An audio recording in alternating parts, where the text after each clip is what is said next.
नमस्कार दोस्तों, study for ISPCS with notes में आपका स्वागत है। आज हम लोग फिज़िक्स का महत्वपूर्ण टॉपिक तरंग गति के सभी महत्वपूर्ण कॉन्सेप्ट और फैक्ट को डिस्कस करेंगे। इस टॉपिक से SSC, रेलवे एवं स्टेट PCS जैसे कि BPSC, UPPSC, MPPSC इन सभी में क्वेश्चन बनते ही हैं। तो चलिए हम लोग स्टार्ट करते हैं। तरंग को हम लोग एक प्रकार का कंपन या दोलन भी कह सकते हैं। तरंग को हम लोग दो भागों में बांटकर पढ़ते हैं। पहला है यांत्रिक तरंग और दूसरा है विद्युत चुंबकीय तरंग। यांत्रिक तरंग के लिए हमें भौतिक माध्यम की ज़रूरत होती है, ठीक है। जैसे कि यांत्रिक तरंग जिन्हें संचरण के लिए भौतिक माध्यम की आवश्यकता होती है। भौतिक माध्यम में कुछ भी हो सकता है, जैसे ठोस, द्रव, गैस, ठीक है। तो यांत्रिक तरंग को हम लोग दो भागों में बांट सकते हैं, यांत्रिक तरंग को भी। तो पहला है अनुप्रस्थ तरंगे, ठीक है। देखिए, तरंग को पढ़ने के लिए हम लोग दो भागों में बांटे इसे, एक है यांत्रिक तरंग, दूसरा है विद्युत चुंबकीय तरंग। तो अभी फ़िलहाल हम लोग यांत्रिक तरंग के बारे में पढ़ते हैं। तो यांत्रिक तरंग, इन्हें संचरण के लिए भौतिक माध्यम की आवश्यकता होती है। जैसे कि आप एग्जाम्पल देख सकते हैं, ध्वनि तरंगे, भूकंपीय तरंगे, जल तरंगे, तो ये सभी यांत्रिक तरंगे हैं। फिर फर्दर यांत्रिक तरंग भी दो भागों में बंट जाता है। तो पहला है अनुप्रस्थ तरंगे। तो अनुप्रस्थ तरंगे क्या होती हैं? देखिए, यदि माध्यम के कण संचरण की दिशा के लंबवत कंपन करता है, ठीक है। अगर कोई माध्यम का कण है, जैसे ये देखिए, ये संचरण का कंपन का दिशा है, इस दिशा में अगर कंपन जो है लंबवत होता है, जैसे कि ये यहाँ देखिए, ये अगर ये क्या है, लंबवत है। अगर इस पर एक लाइन खींचा जाए, देखिए ये लंबवत है। इस तरह से अगर कंपन करता है तो यह क्या कहलाएगा? अनुप्रस्थ तरंगे कहलाएगा। तो अगर तो इस फिगर में आप देख सकते हैं, तो ऊपर उठा हुआ जो भाग है इसे हम लोग श्रृंग या क्रेस्ट कहते हैं, और नीचे धंसा वाला जो भाग है इसे हम लोग गर्त कहते हैं, ठीक है। और अगर देखा जाए तो दो सुरंग के बीच, यानी कि जो क्रस्ट है, दो क्रस्ट के बीच का जो लेंथ होता है उसे क्या कहते हैं हम लोग? उसे हम लोग वेवलेंथ कहते हैं। यानी कि यहाँ से यहाँ तक का जो लेंथ है उसे हम लोग वेवलेंथ कहते हैं। और एक श्रृंग यानी कि क्रस्ट या गर्त, किसी एक का जो ऊंचाई होगा, यहाँ से यहाँ तक का जो ऊंचाई होगा उसे हम लोग एम्पलीट्यूड कहेंगे, ठीक है, जिसे हिंदी में आयाम भी कहते हैं। तो अनुप्रस्थ तरंगे कौन है? तो ऐसे तरंग जो संचरण की दिशा में लंबवत कंपन करता है उसे अनुप्रस्थ तरंग कहते हैं। और इस अनुप्रस्थ तरंग में हम लोग देखें कि एक श्रृंग किसे कहते हैं, गर्त किसे कहते हैं, तरंग दैर्घ्य किसे कहते हैं, और एम्पलीट्यूड किसे कहते हैं, ठीक है। अब अनुप्रस्थ तरंगों की कुछ उदाहरण देख लेते हैं। जैसे कि जल तरंग। अगर आप तालाब में या फिर कहीं तालाब में जैसे पत्थर फेंका जाए तो देखिएगा कि जल का एक तरंग उत्पन्न होता है। तो वो जो तरंग है वो अनुप्रस्थ तरंग है, ठीक है। अब भूकंपीय एस तरंगे जो होती हैं, जो कि सरफेस पर होती हैं, वो भी अनुप्रस्थ तरंगे होती हैं। अब देखिए यहाँ पर नोट है। नोट क्या है कि जो अनुप्रस्थ तरंगे होती हैं, ये जो अनुप्रस्थ तरंगे होती हैं वो ठोस एवं जल के सतह पर ही संचरित होती है। यानी कि यह दो माध्यम में संचरित होती है, ठोस और जल में, यानी कि द्रव में। गैस में अनुप्रस्थ तरंगे संचरित नहीं होती हैं। यह ध्यान रखने वाली बात है। आगे यांत्रिक तरंग का जो दूसरा पार्ट है, दूसरा प्रकार है, वह होता है अनुदैर्घ्य तरंग, ठीक है।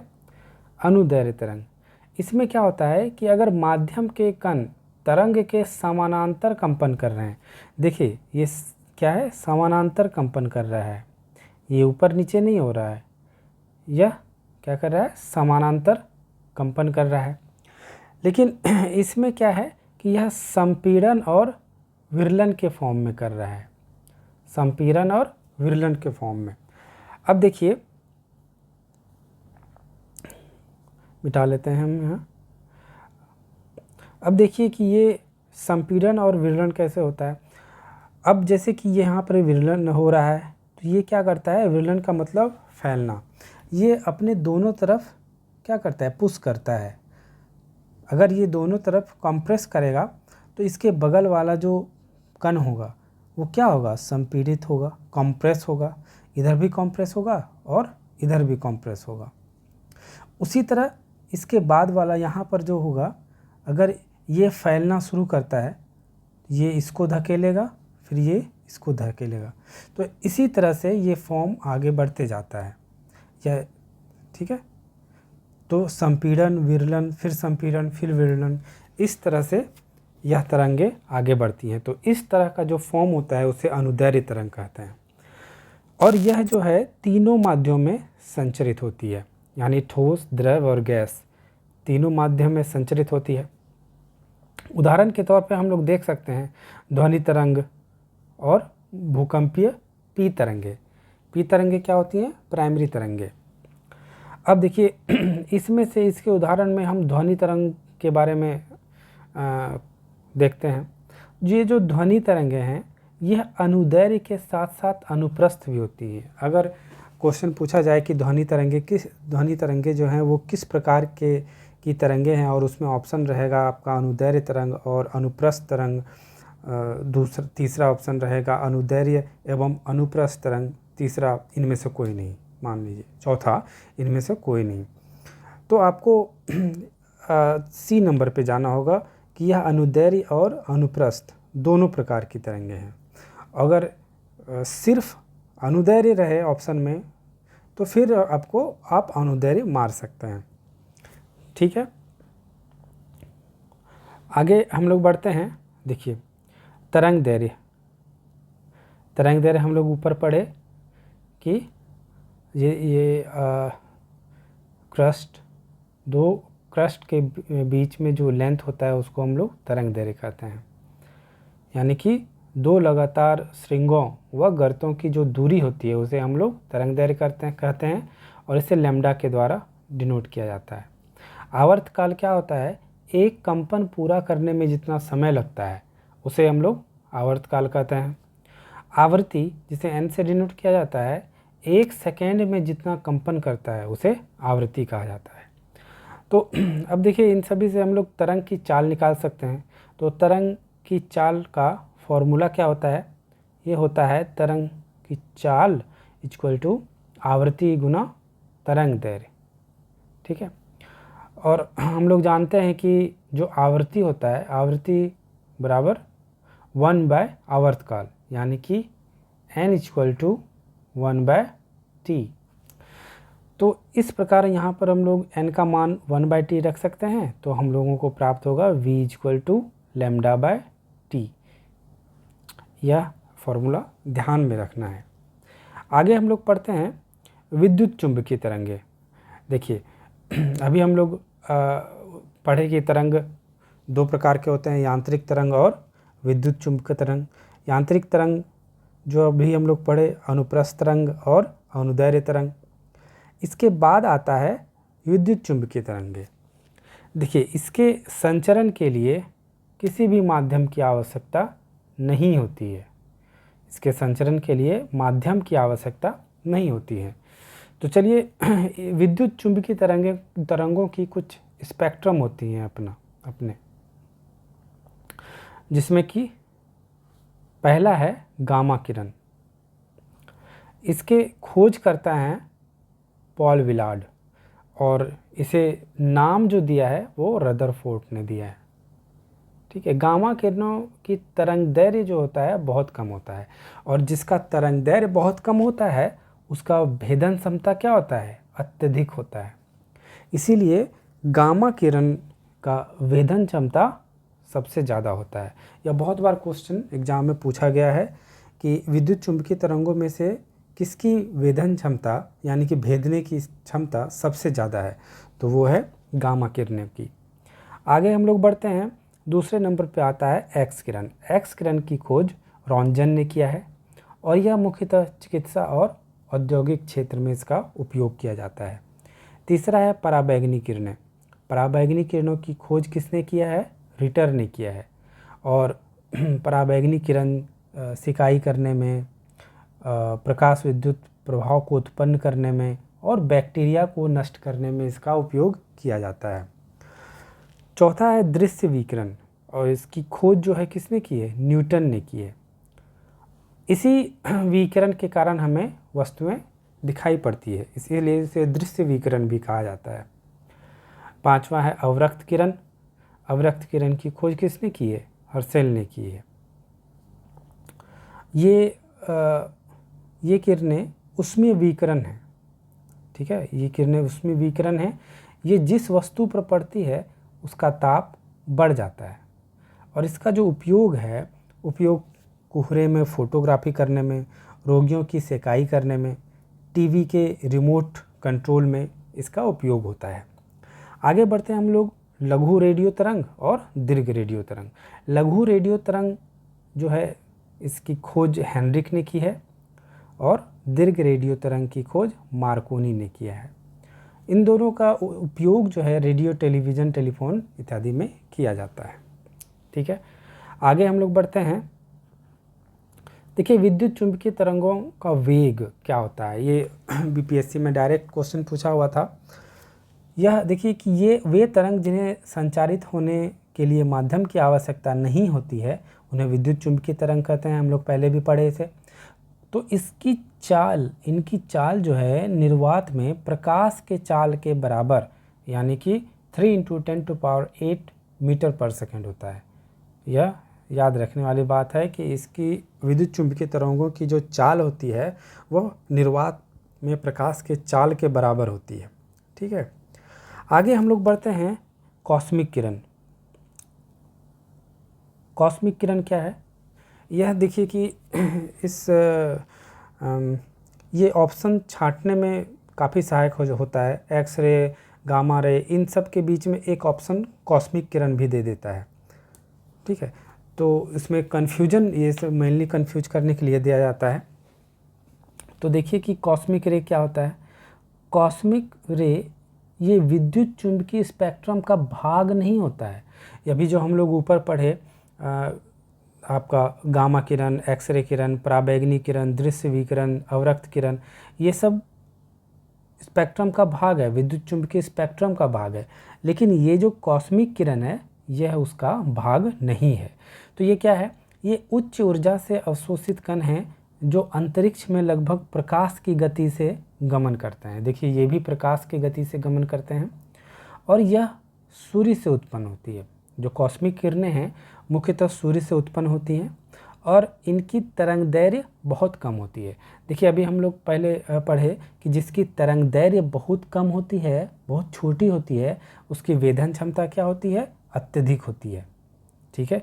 इसलिए ऊपर में जो गामा किरणें हैं उसका वेधन क्षमता बहुत ज़्यादा था, ठीक है। तो इसका कॉस्मिक किरण का भी वेधन क्षमता काफ़ी ज़्यादा होगा। आगे हम लोग नेक्स्ट कॉन्सेप्ट पे चलते हैं कि क्रिस्टल की संरचना जानने के लिए हम लोग किसका उपयोग करते हैं? तो क्रिस्टल की संरचना को जानने के लिए हम लोग एक्स किरणों का प्रयोग करते हैं। नेक्स्ट कॉन्सेप्ट जो है रडार। रडार क्या है?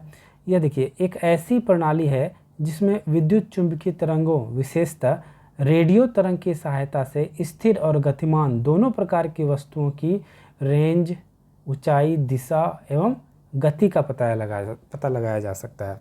अभी जैसे देखिए फाइटर प्लेन हो गया, एरोप्लेन हो गया, या फिर किसी मिसाइल का स्थिति और उसके गति को जानना है तो हम लोग किसका उपयोग करते हैं? रडार का उपयोग करते हैं, ठीक है। नेक्स्ट आगे बढ़ते हैं कि देखिए कि अगर देखिए डिश एंटीना का बरसात में सिग्नल खराब होने का क्या कारण है? अक्सर देखिए कि जब बारिश वारिश होती है तो जो डिश एंटीना होता है, जो टीवी चलता है, वह सिग्नल अपना बंद कर देता है या फिर सिग्नल नहीं आता है। तो उसका क्या कारण है? उसका मुख्य कारण यहाँ पर देखिए निम्नलिखित है क्या है कि बरसात में रेडियो तरंगें वर्षा की बूंदों से टकराकर आंशिक रूप से या पूर्णतः उष्मीय ऊर्जा में परिवर्तित हो जाती है, ठीक है, और बूंदों द्वारा अवशोषित कर ली जाती है, ठीक है। यह जो सिग्नल है किस में परिवर्तित हो जाती है, उष्मीय ऊर्जा में परिवर्तित हो जाती है। अगर आंशिक या पूर्णतः, या तो पूरी तरह से हो जाता है या कुछ उसका कुछ पार्ट उष्मीय ऊर्जा में परिवर्तित हो जाता है। तो क्या होता है कि वर्षा की बूंदें रेडियो तरंगों की ऊर्जा की मूल दिशा को भी विचलित कर देती है, ठीक है। तो यही कारण है कि बरसात में जो सिग्नल है वो क्या होता है, ख़राब हो जाता है, डिसरप्ट हो जाता है। नेक्स्ट आगे बढ़ते हैं हम लोग। जो सीटी स्कैन हम लोग कराते हैं, सीटी स्कैन वो या फिर कंप्यूटर टोमोग्राफी, तो उसमें किस किरण का उपयोग किया जाता है, तो उसमें हम लोग मुख्यतः किसका उपयोग करते हैं, एक्स किरणों का, एक्सरे किरणों का हम लोग उपयोग करते हैं। अगला कॉन्सेप्ट है कि आवृत्ति के आधार पर तरंगों को कितने भागों में बांटा है, 3 भागों में बांटा गया है आवृत्ति के आधार पर। पहला क्या है, इंफ्रासोनिक वेव, जिसको कि हम लोग अवश्रव्य तरंग भी कहते हैं। दूसरा है ऑडिबल वेव, जिसको श्रव्य तरंग कहते हैं। और तीसरा है अल्ट्रासोनिक वेव, यानी कि पराश्रव्य तरंग।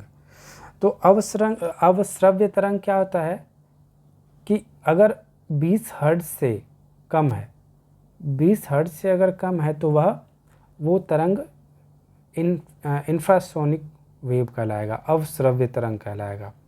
और अगर 20 हर्ट्ज से, यानी कि 20 हर्ट्ज से ज़्यादा और 20,000 हर्ट्ज से कम है तो वो ऑडिबल वेव कहलाएगा, यानी कि श्रव्य तरंग कहलाएगा। और इतना से 20 हर्ट्ज से 20,000 हर्ट्ज तक ही मनुष्य सुन सकता है, ठीक है। मनुष्य के सुनने की क्या है रेंज, 20 हर्ट्ज से 20,000 हर्ट्ज। अगर 20,000 हर्ट्ज से ज़्यादा का तरंग है, ठीक है, तो उसको मनुष्य का कान नहीं सुन सकता है। लेकिन कुछ जानवर हैं जैसे कुत्ता, बिल्ली, चमगादड़, ये सब पराश्रव्य तरंगें सुन सकते हैं, ठीक है। तो तरंग से संबंधित जितने भी फैक्ट थे, जितने भी इम्पोर्टेंट फैक्ट थे, मैंने यहाँ पर सब कवर करने की कोशिश की है।